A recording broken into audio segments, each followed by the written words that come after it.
রূপালী পর্দায় বহুবার হামলার শিকার হলেও বাস্তবে এই প্রথম এমন ঘটনার মুখোমুখি হতে হলো বলিউড তারকা সাইফ আলী খানকে।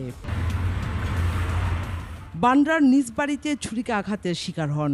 বুধবার গভীর রাতে বিলাসবহুল এই ভবনের 12 তলায় ঢুকে তার মেরুদণ্ড, ঘাড় ও হাতে 6 বার ছুরি আঘাত করে পালিয়ে যায় দুষ্কৃতকারী। রক্তাক্ত অবস্থায় তাকে মুম্বাইয়ের লীলাবতী হাসপাতালে নিয়ে যান বড় ছেলে ইব্রাহিম আলী খান। ঘটনার রাতে সাইফের স্ত্রী বলিউড তারকা কারিনা কাপুর তার বোন ও বন্ধুদের সঙ্গে পার্টি শেষে ঘুমিয়ে পড়েন। সাইফের পরিবারের বাকি সব সদস্য নিরাপদে আছেন।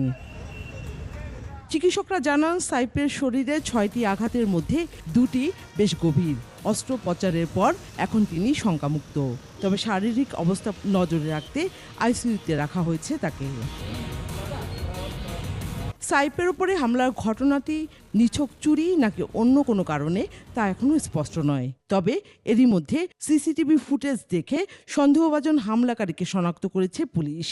জিজ্ঞাসাবাদ করা হচ্ছে বাড়ির কাজের লোকজন সহ নিরাপত্তা কর্মীদের। ঘটনা তদন্ত করছে 15 জনের দল।